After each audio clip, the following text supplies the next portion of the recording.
it up.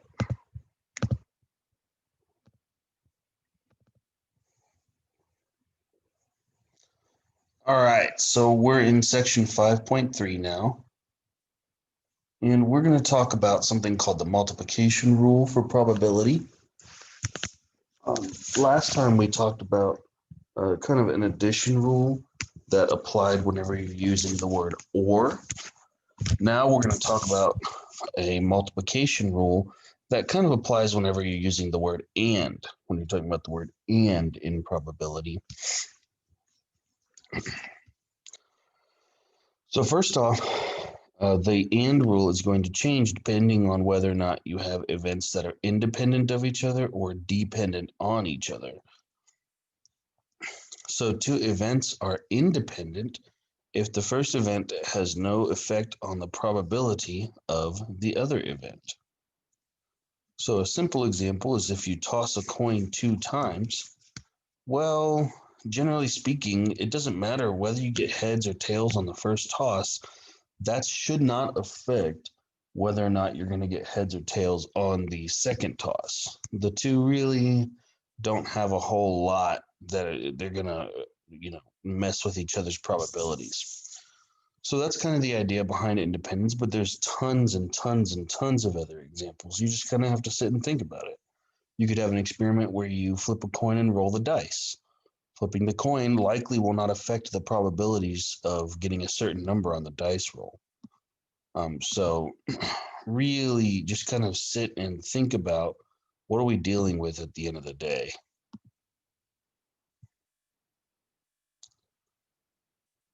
So the cool thing is, if you have two independent events, then the probability of both of them occurring, the probability of event A and event B occurring, which can be symbolized using this intersection thing, probability of E and F, you just multiply their individual probabilities. The probability of E times the probability of F.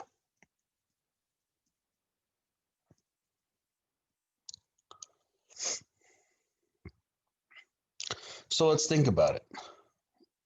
If I spin a spinner twice, if I spin it 2 times, then the outcome or the outcome of the first spin will not really have an effect on the probabilities of the second spin. It doesn't really matter where the spinner starts. You can spin it and it'll go to one of these 8 spaces, all with equal probability again, in most cases. So we're going to assume that the first spin and the second spin are independent of each other and their outcomes won't affect each other. So let's see, what is the probability of spinning a 7 first and a 6 next? Well, this first event of spinning a 7 first has a 1/8 chance. 1 out of 8 of the places on the spinner is 7. And then we can multiply by the probability of getting a 6 on the second spin, which should also be 1/8. And we can just multiply these together again because we're assuming they're independent of each other.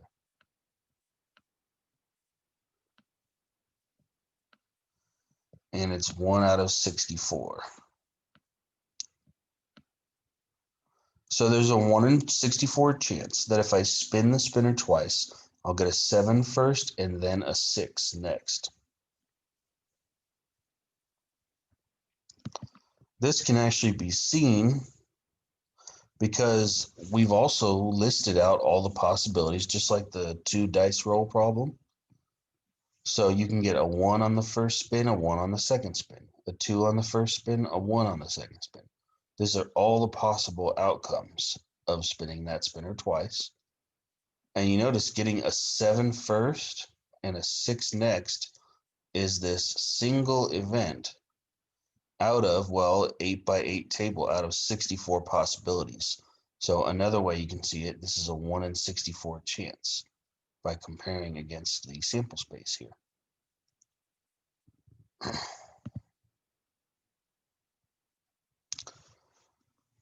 So next, what is the probability of getting a 2 first and then a number greater than 5 on the second spin? Well, the probability of getting a 2 on the first spin is 1 out of 8 times a number greater than 5 would be either 6, 7, or 8 on the second spin, for which there's a 3/8 chance.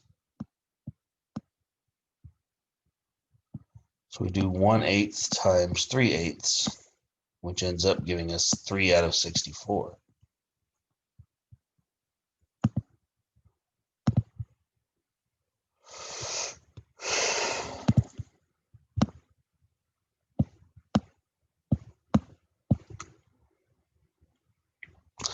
But again, we can go back to the sample space here and look for that. Let's see, a 2 first and then a number greater than 5 on the second spin. That would be any of these three outcomes. So 3 out of 64 of them are related or are the event that we're talking about. So again, a 3 in 64 chance makes a lot of sense.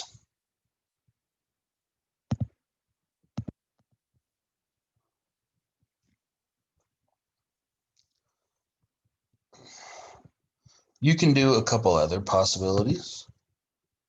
A coin is tossed 2 times. What is the probability of getting 2 heads, basically getting a heads on both tosses?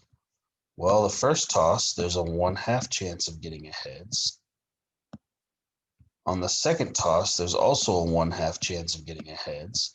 They're independent of each other. If I toss a coin once, then I toss it again, that second toss's outcome is not affected by the first toss's outcome. So I can just multiply their individual probabilities and I get 1/4.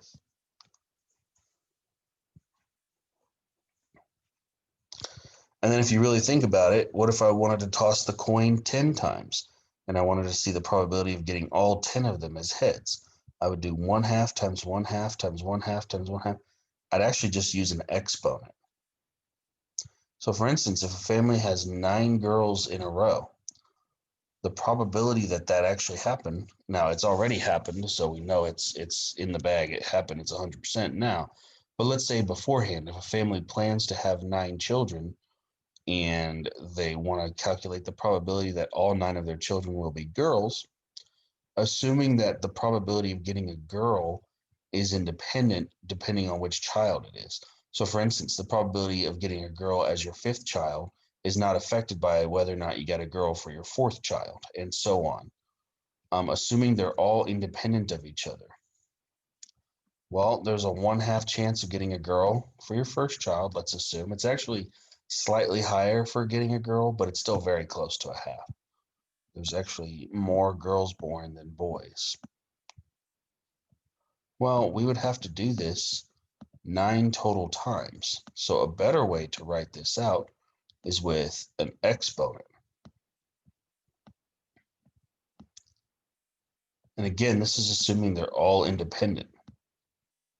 If that wasn't the case, you can't just make it this easy. It'd be nice, but it's just not going to happen. So now we need to do an exponent. I'll pull up my handy dandy calculator, and I'm going to do 1/2 raised to the 9th power. That's going to be 1 in 512. Oops. So very unlikely that if you have 9 children that will all be girls. It's far more likely that you're going to have at least one boy. And then a 1 in 512 chance is like 1/5 of a percent, as you'd expect. About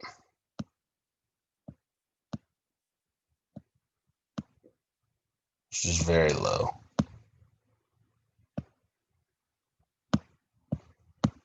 Very minuscule.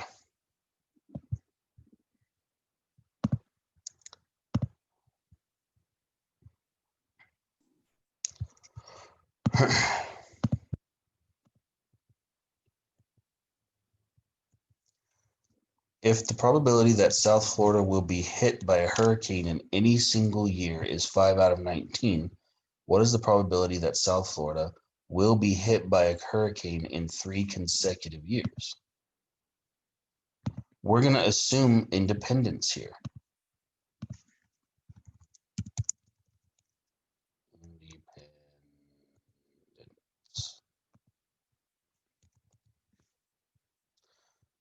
In other words, we're going to assume that just because South Florida got hit by a hurricane one year, that's not going to change the probabilities that South Florida will get hit by a hurricane next year. It's still kind of like reset the probabilities. So in any one year, it's 5 out of 19. So 3 consecutive years, we would do 5 out of 19, 5 over 19. You could just use an exponent, 5 over 19 to the third power cubed. You might have to use a little bit of kind of cleverness there in order to calculate that. But that's going to be a 125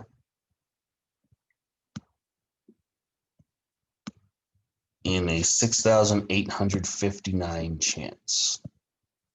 So not very likely.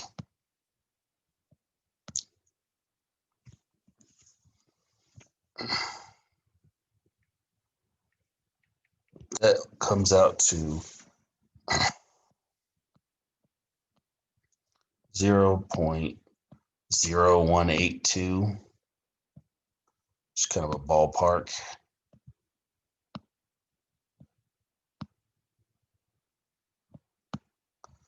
So less than a 2% chance that South Florida will be hit by a hurricane 3 straight years. But even, I mean, in any one year, there's more than a 25% chance that South Florida will be hit by a hurricane.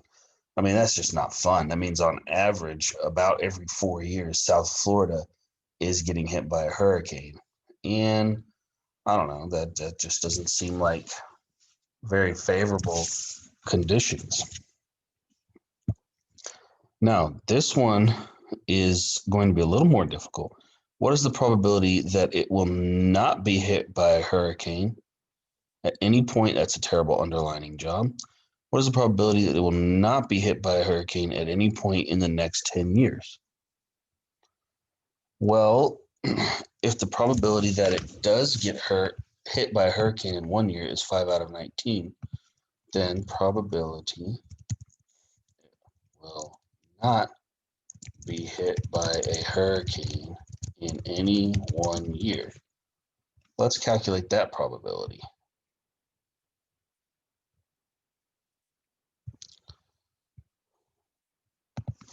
Well, it's going to have to be 1 minus, this is the complement rule, 1 minus the probability that it will be hit by a hurricane in any 1 year.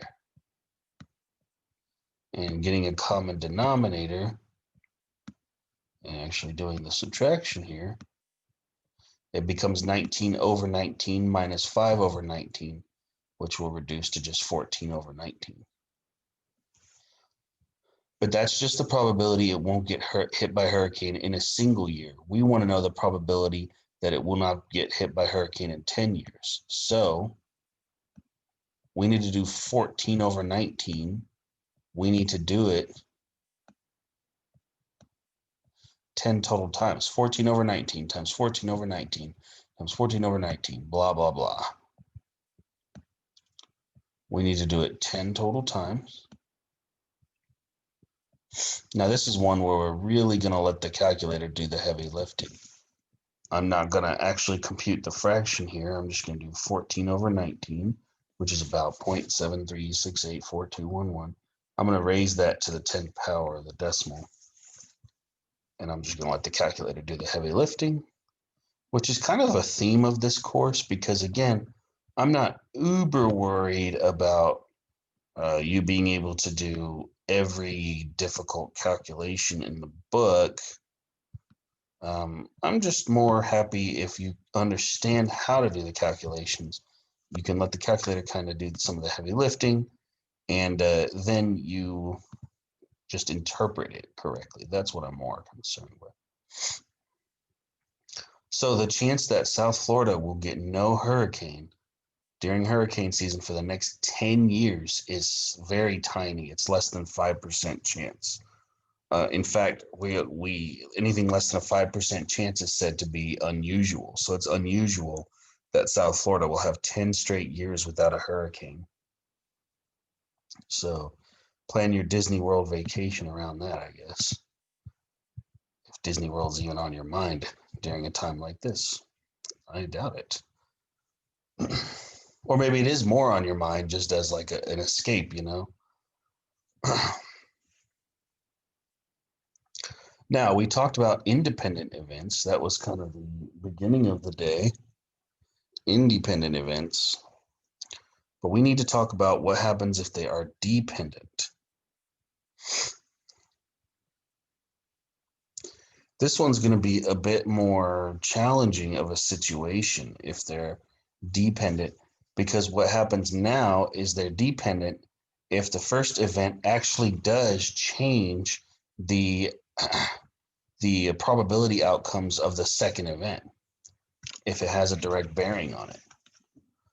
When could this happen? Well, imagine you're playing a card game using just a single deck of cards. And now let's say you draw two cards out of the deck. Naturally, one has to come kind of out before the other, or you'll see it before the other. So whatever the first card is, let's say the first card is a king. Now there's a 4 out of 52 chance that the first card will be a king. But let's say it is indeed a king. Well, now there's only 51 cards left in the deck now that you've pulled one out. And there's only 3 kings left in the deck because you also took a king out. So now if you want to know the probability that you got a king for the second card, given that you've already taken a king out of the deck, it does change. Now there's only a 3 in 51 chance that the second card will be a king, assuming that the first card was a king. So it completely changes the probability. It changes the outcome here for the second card. And that's because that's if you don't replace the card. Now, for some reason, you drew the first card, noted it, oh, that's the King of Hearts. Then you put it in the deck back in the deck and reshuffled. Then the second card is not affected by the outcome of the first because you've reset the deck. But if you don't reset the deck, then you're talking about a dependent situation here.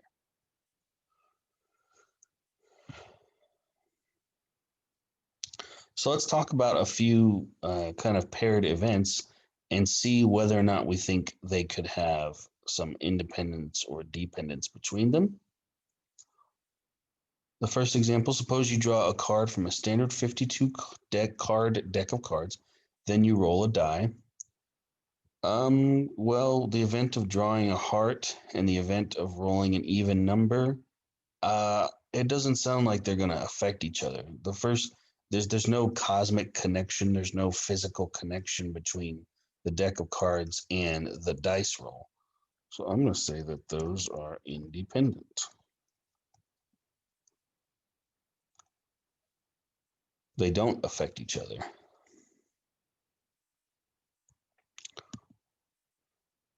But speeding on an interstate and then being pulled over by a police officer, well, yeah, you're definitely talking. You're at a much higher chance of being pulled over by the police officer if you're speeding. It just seems kind of obvious. So these are actually dependent. Your probability of being pulled over goes way up if you're speeding. So thus the probabilities affect each other. So they're dependent. The event the batteries in your phone are dead, and by batteries I mean battery. If your phone is dead, what does that affect the probability that your calculator is going to be dead? No, I just don't see it. Unless some little like rare case if they're both rechargeable and you tell yourself that I'm going to recharge them together always. So if you notice that your phone's dead, it probably means that you also weren't charging your cell phone battery. So then, but you know, I'm not gonna think too hard on it. I'm just actually gonna say no, they're independent. Why would one affect the other? You kind of have to really scratch your brain to think of an example, and it's just probably not going to be the case. So we're just going to say they're independent.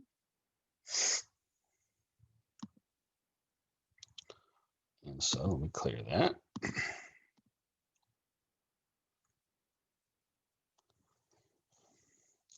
So we're not done with section 5.3. There's a second set of notes we're going to go into. But there's two formulas we've talked about so far. We've talked about OR formulas that involve addition and then also sometimes subtraction.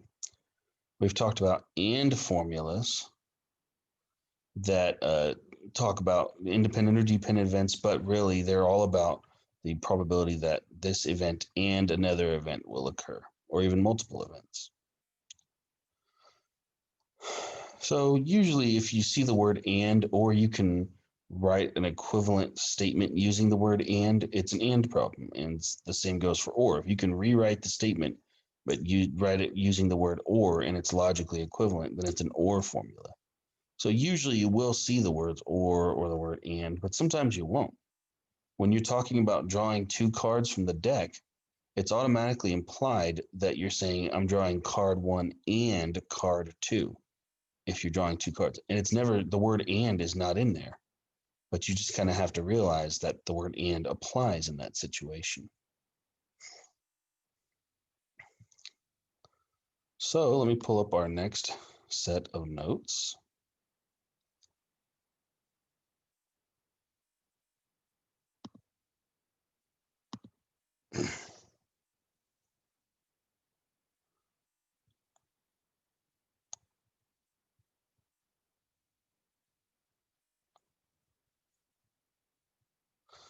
Let's talk about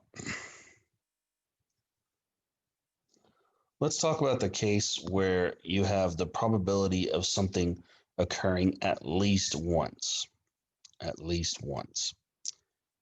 That can kind of be tough because let's say you spin a spinner 4 times and you want to know the probability of getting at least one green.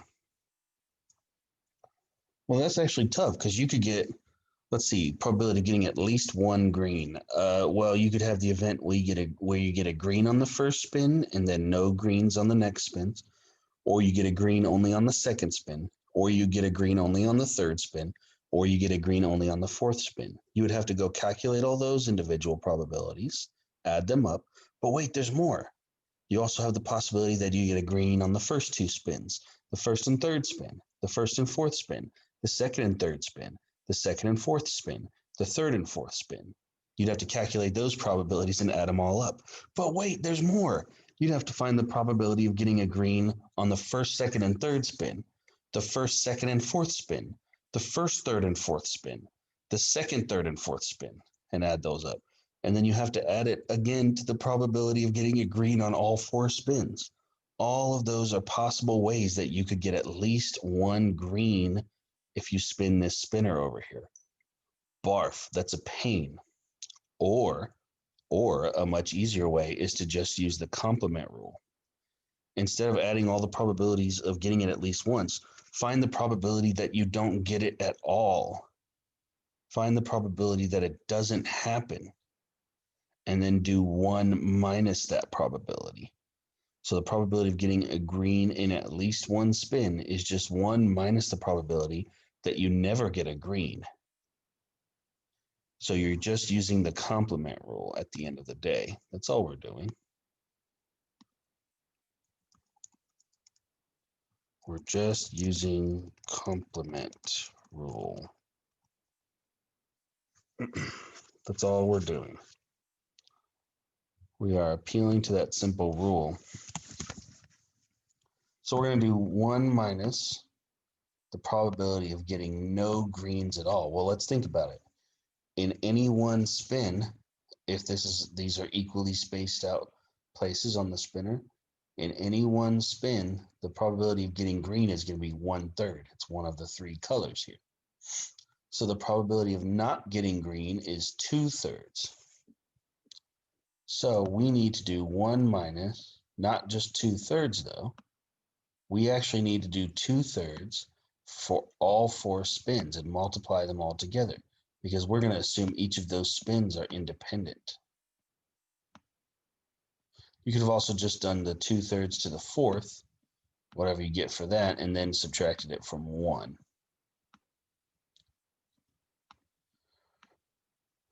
In other words, you could have just used an exponent. 1 minus 2/3 to the 4th power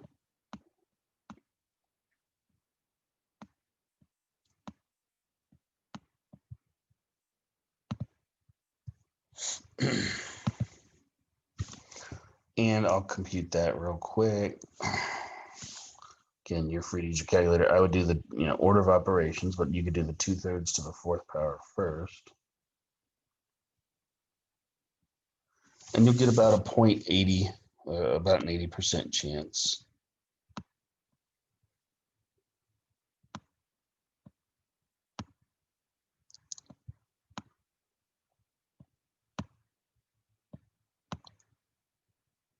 Thus, the probability that you'll get at least one green spin is a little over 80%. Then you might think, does that make sense? The green is only 1/3 of the spaces. True, but you're spinning the thing 4 times, so you should get a much higher chance that you'll get green at least one time. You're not likely to get it on any one spin, but the more you spin, it seems that you're eventually going to hit green at least once. It's more likely the more you spin. And that's exactly what's going on here. If we wanted to spin the spinner 10 times and we wanted the probability of getting at least one green, this would be 2/3 to the 10th up here, but then you're taking a number that's less than 1 and raising it to a higher and higher power. It's going to get smaller, so when I do 1 minus it, it'll get bigger. So if you spun the spinner, say 10 times, I'll just do that calculation on the side here. If you spun the spinner 10 times, the probability you're going to get at least one green is over 98%. So the more you spin that thing, the higher and higher chance you're going to see at least one green. You could see all 10 of the spins being green, which isn't likely, but you could. But that's kind of the idea here. We're also assuming independence between all of those spins. So a coin is tossed 10 times. Find the probability of flipping at least one head. Well, if you toss that thing 10 times, you're going to guess that on average, about half your tosses are going to come out heads. It's not guaranteed to happen. That's just what you expect to happen. And so you're expecting there to be 5 heads when you toss it 10 total times. So the probability that you're going to get at least one heads should be awful high. But let's actually calculate it. The probability of at least one heads is 1 minus the probability of getting no heads. The probability of getting no heads, well, that's like saying that you're going to get tails on all 10 flips. So each toss has a 1/2 chance of giving you tails. And you're doing 10 total tosses. So the probability of getting no heads and 10 flips is 1/2 to the 10th power, but then I need to do 1 minus that because I want the probability of at least one heads. A little bit tricky dicky here. So let's see, I'm going to do 1/2 to the 10th power first. And yeah, it's very likely that you're going to get at least a single heads. In fact, it's 0.999. It's almost a guarantee. It's a virtual guarantee that if you flip the thing 10 times, at least one of them is going to be heads. And that actually makes a lot of sense.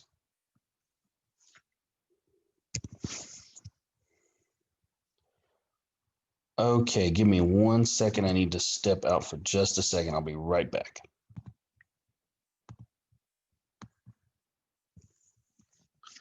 So we computed that probability, and it turned out to be very high that you're going to toss at least one heads in 10 flips.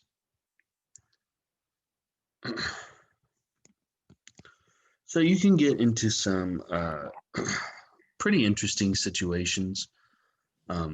There's always the Christmas light phenomenon.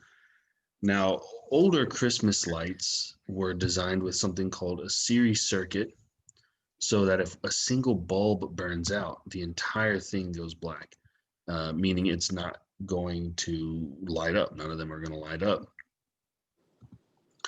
Now, lights today really aren't designed like that. In fact, I just put up my Halloween lights at my place, which is very important. And you notice that the lights are like there's 2 wires, sometimes even 3 of them flowing through the entire string. That's because some of them are supplying power to all the bulbs, and some of them are supplying power just to individual lights. So now they're no longer on a series like that anymore. But sometimes you might find lights like that. Let's see. So, in other words, if you have a string of 100 lights together, the only way that you're going to have the entire thing light up is if every single one of the bulbs is still working, that none of the bulbs have burned out. The probability that a bulb will last for 2 years, for at least 2 years, is 0.995. So, in other words, what is the probability that your entire string of lights is going to be working? Which means that all 100 lights on the string have to be working. That one's actually kind of interesting.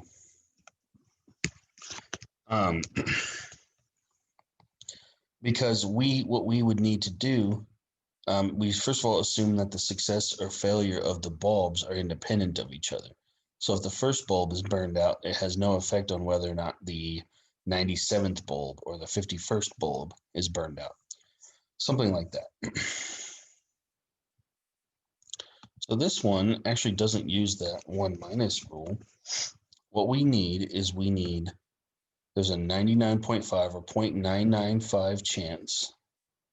So 0.995 chance that any one bulb will work for at least 2 years, but we need that to happen 100 times over. So we're going to take it to the 100th power.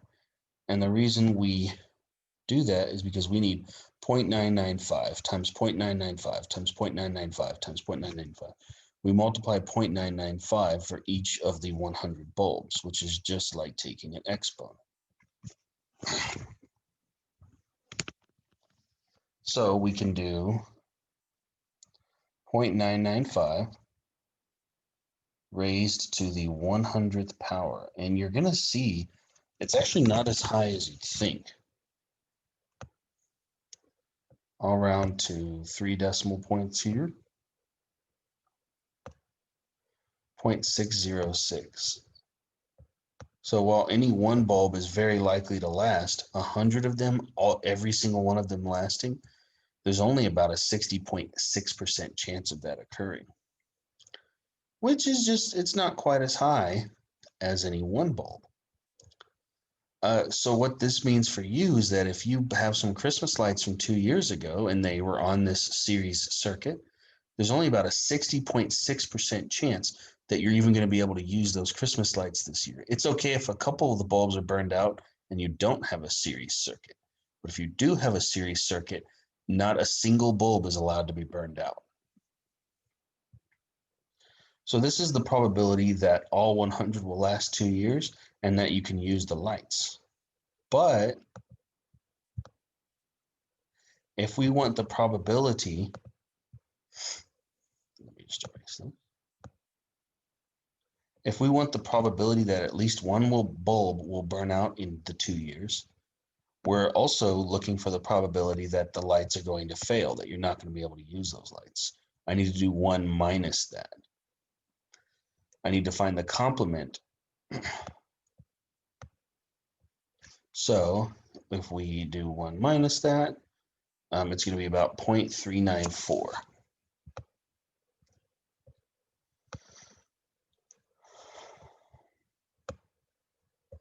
So there's almost a 40% chance that one of the bulbs burn out and at least one of the bulbs will burn out, and thus you won't be able to use your Christmas lights, those specific ones. You'll have to go buy some new ones.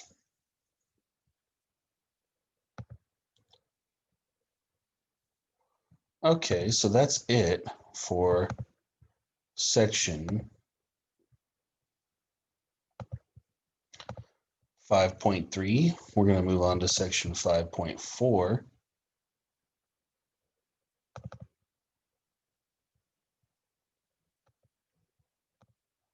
Here.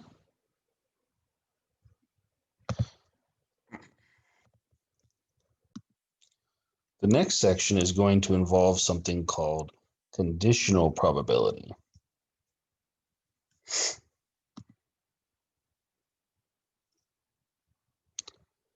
Conditional probability. Now we can divide this into two different sections here. Let me open up the other one. Actually, this one's probably better to start with. So we talked earlier about dependent events. We said that two events are dependent if the first event does have an effect on the probability of the second event. So dependent events.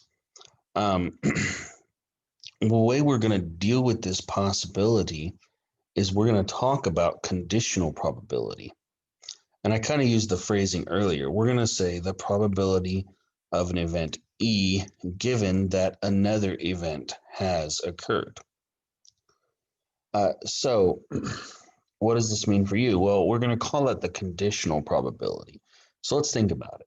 Let's go back to our example of pulling. You have two cards you're pulling from a deck, and you're not replacing the first card once you draw it. So I shuffle the deck and I pull out a card, and it's a king. And so now when I'm ready to draw the second card, and I'm not replacing the first one, the second card, well, there's only 3 kings in the deck left out of 51 51 total cards that are still in the deck. So the probability of getting a king on the second card, given that you've already pulled a king on the first card, is now only 3 out of 51. And so that actually creates some interesting problems. That actually creates some interesting scenarios. So there's going to be a slightly different multiplication rule for dependent events. Let's say you have two events, E and F. Let's say the event E is going to be happening first because it's the first. It comes before F in the alphabet. So we'll say the event E is going to happen first. Then the probability that both E and F occur is the probability of E. So the first one, you don't have to make any alterations to it because E is happening first. So F can't affect it because F is happening second. There's no weird time travel nonsense here, no Back to the Future business. Now we need to multiply by not just the probability of F, which would be what it would be if they were independent of each other, but the probability of F given that the event E has already occurred. We can update F's probability based on what happened with the event E. So that is kind of interesting. It kind of makes a little bit of sense. It's kind of like the independence rule with multiplication, except we're just updating the second event's probabilities because of how the first event affected it. So let's say you have a box of 20 chocolates. The box contains 5 chocolate-covered cherries. If you pick 2 chocolates out of the box, what is the probability that you will pick 2 chocolate-covered cherries? Chocolate-covered cherries are amazing. If you've never had one before, you should have one. Of course, you have to like cherries. My girlfriend hates cherries. She thinks they're disgusting. And so I'll usually buy cherry, candies or stuff like that, or things that have cherry in them, so that only I get to have it. So that's just because I'm, and I tease her about it. Okay, so here's what we're gonna do. It might be mean, but you know what? I'm gonna do it. So here's what we're gonna do. We're picking 2 cherries out of the box. We're picking 2 chocolates out of the box. Excuse me. We're gonna define 2 events. The event E is getting a chocolate-covered cherry for your first chocolate. I'll just abbreviate. We're going to say event F is the event of getting a chocolate-covered cherry for your second chocolate.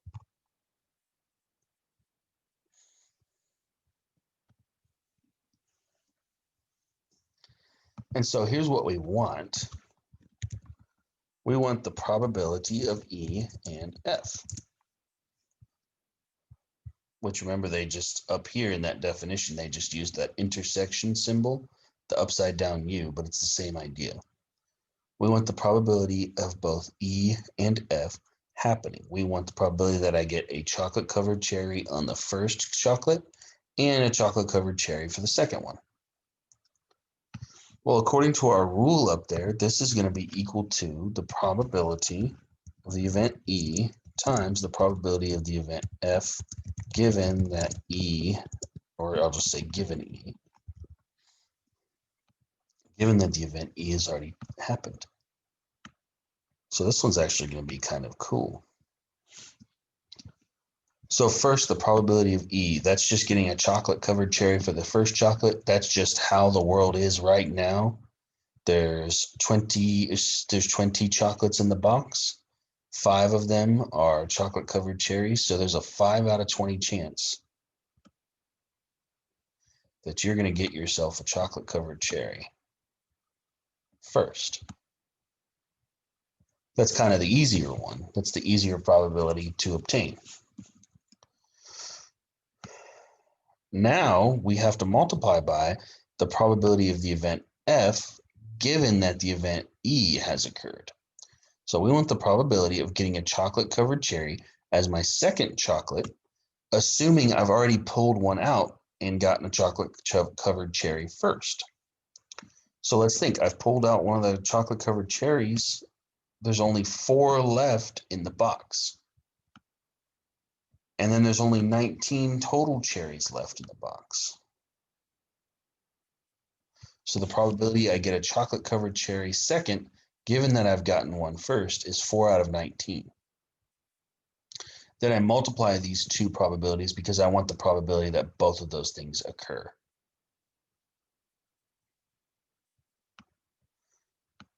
So that's going to give me 5 times 4 is 20 on top. On bottom, 20 times 19 is going to be 380. And you could use little math tricks, like if you know of them. 20 over 380 is going to reduce to 1 out of 19, but we'll just go ahead and compute the decimal form, about 0.0526.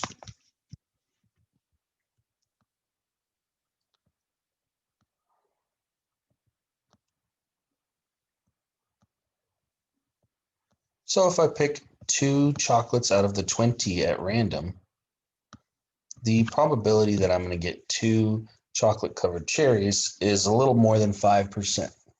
So not super likely, but it definitely, it's not unusual.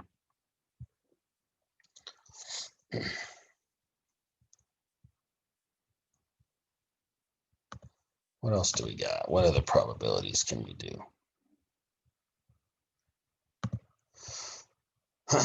You won a free trip to Spain. That's awesome. You're not going in 2020 though, probably. Maybe you could, I guess, but I would not count on it. Oh, getting sarcastic with me. Sorry. You won a free trip to Spain and get to take 2 people with you. Now you have 10 friends that want to go, 3 of which speak fluent Spanish. So what you're going to do is you're going to put your 10 friends' names into a hat. You're going to, shake it up, and you're going to pick 2 of those names at random. What is the probability that the 2 people you pick are both Spanish speakers? They're both fluent in Spanish, which would be a very useful skill if you were going to a Spanish-speaking country. So this again is going to involve our rule for dependent events, because if you've already picked a Spanish-speaking person out of the hat for your first draw, then your second draw suddenly has a different number of people in there. You're not going to replace the name into the hat that you already drew and then shake the hat back up. because that name doesn't belong there anymore. It's already been picked. You wouldn't pick the same person twice. That doesn't make sense here unless they're going to go clone themselves and, nothing silly like that. So what we're going to do is we're going to have that same dependent event structure. So I'll just write it out, not as detailed as last time. It's going to be the probability of the first event times the probability of the second event, given that the first event has occurred.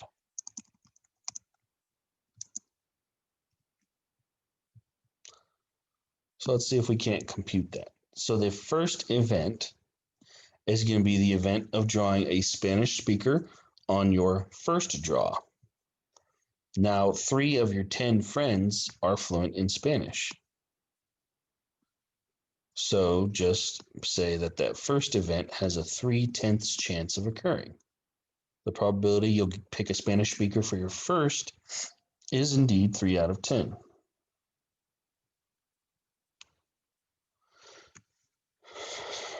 Now, the second go around, the probability of F given E, we're going to assume that we've already picked a Spanish speaker for our first friend, E. We want to know the probability that I pick a Spanish speaker again for my second event. Well, let's think about it. If I've already pulled a Spanish speaker out of the hat, there's only going to be 2 Spanish speakers left. And then if I've already picked any name out of the hat, there's only going to be 9 names left in the hat. So there's a 2/9 chance that I'll pick a Spanish speaker out of the hat, given that I've already picked 1 Spanish speaker out of it. Then the probability that I pick a Spanish speaker first and a Spanish speaker second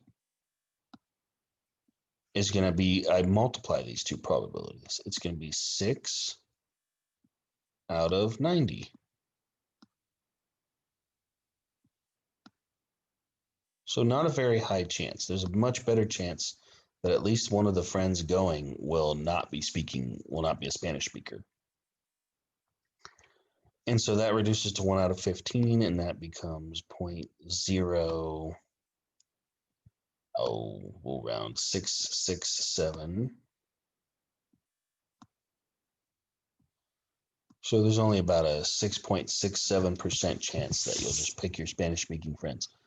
Now, if it were me and we were going to Spain, and I don't speak a lot of Spanish myself, I would just go ahead and tell 2 of my Spanish-speaking friends, yeah, you guys are coming with me, because it's gonna make my time a lot easier if you know how to speak Spanish. You can help me. I can learn the language a little bit while I'm over there. All good stuff. And Google Translate doesn't work very well, and now I know Google has lawyers on the way to my house to arrest me for saying that, but there's no translating apps or programs that are really going to help you out in the quickness of the real world. Maybe there will be one day. I know on Star Trek they had universal translators, that things that were just kind of built into people's they had stuff in their brains, I think computers, microchips that would automatically translate alien languages so they could all speak to each other. So that's kind of cool. Now, what we've been doing so far, we've been dealing with dependent events where we just had kind of 2 people going at a time. We only picked 2 Spanish speakers or 2 people out of the hat. What if we wanted to extend that? What if you had to pick 3 people out of the hat? What is the probability that all 3 would be Spanish speakers? Well, it's actually going to, so now instead of getting to take 2 people on the trip, you actually get to take 3 people on the trip. So that's nice. You get to bring an extra person. Now, if I pick 3 names out of the hat, then the probability that all 3 will be Spanish speakers, well, we can actually just extend it. We can say there's a 3/10 chance that the first person will be a Spanish speaker. Then we already knew there was a 2/9 chance that the second person will be a Spanish speaker, because we're assuming that this first event already occurred, that I did pull a Spanish speaker out of the first time. And I multiply because of the rule up there. It turns out I just multiply again, and I assume both of these 2 events have already occurred. that I have pulled a Spanish speaker first and a Spanish speaker second. And now if I've done that, for my third go around, there's only one Spanish speaker left in the hat that I could pull out of 8 total names that are left in the hat. So then this third thing would be 1/8, and I can just multiply them. Why did I technically write out a rule that said that? No, but it turns out you can. We're going to assume that, well, not assume, but we're going to say that this is true. So you're going to get 6 on top, and you're going to get 720 on bottom. So now it's very unlikely that if you're able to pick 3 names out of the hat, all 3 are going to be Spanish speakers. But we'll calculate it, and it's going to be about 0.008.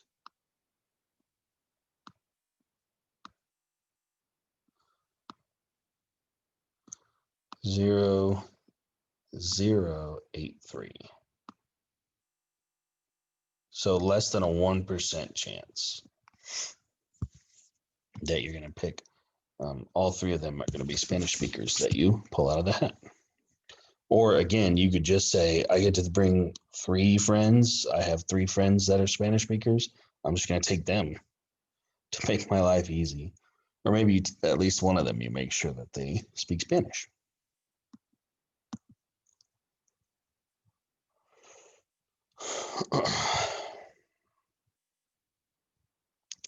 So we can actually do this quick probability problem here. You buy a CD. Now let's pause real quick. You don't buy CDs anymore, unless you're trying to be like a hipster. And I listen to older forms of music. But probably today you're not buying a CD. Let's say instead you have a Spotify playlist that has 13 songs on it, and you only like 5 of the songs. So if you use the random feature, you just hit, okay, go randomly play me the music.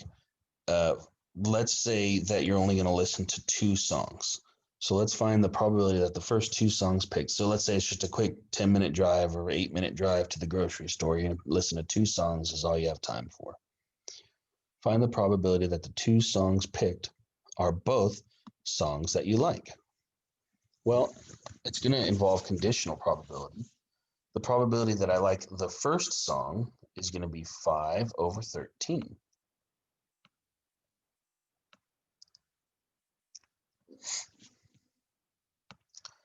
Then I multiply. I want to like both of the songs. So I multiply by, well, for the second song, there's only 4 left that I like. We're not repeating. And there's only 12 songs left, period. So that's going to be 20/13 times 12 is going to be 156.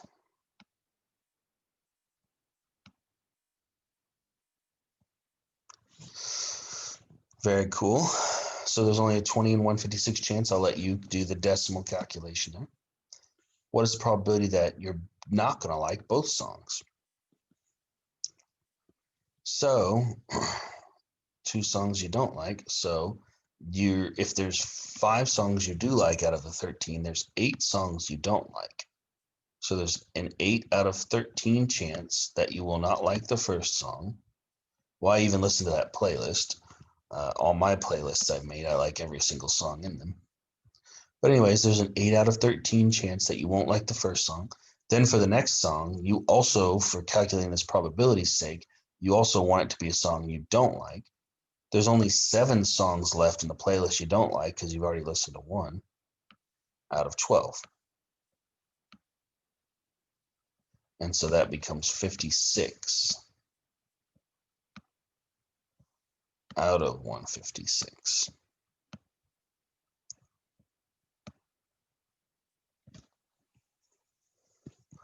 Which this being a 56, this being a 156 on bottom is just a coincidence. There's nothing magical there. The numbers just happen to work out that way. Now, this one's interesting. What is the probability that you'll like one of the songs, but not the other? There's actually two possibilities if we're thinking about this as a sequence of events. You like the first song, but not the second. That's possibility one. Possibility two is that you like the second song, but not the first.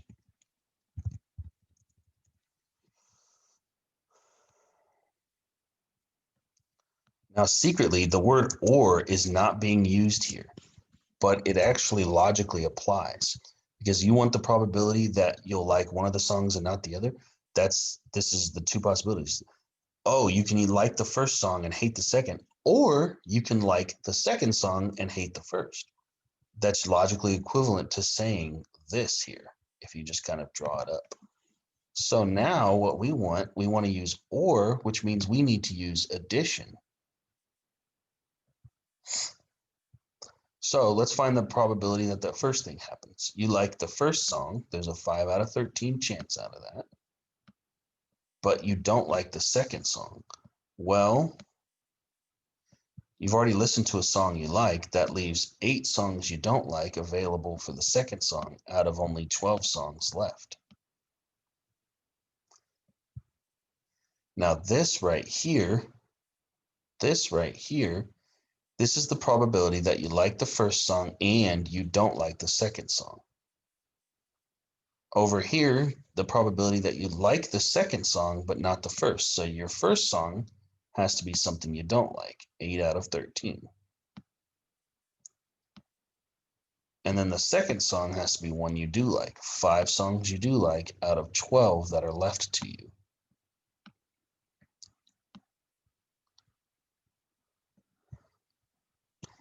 So here's the probability you like the first song and not the second. Here's the probability you hate the first song and like the second. The word or suggests we need to add, and these are actually mutually exclusive events here. So there's nothing to subtract off because you can't like the first song and hate the second song and also hate the first song and like the second song. You're only playing 2 songs.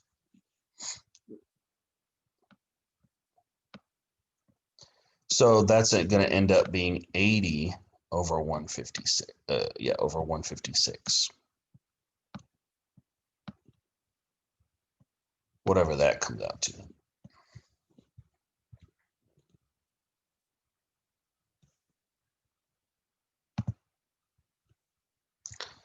And that's going to be it for today. So thank you guys so much. We've already recorded attendance, and you guys have a lovely day.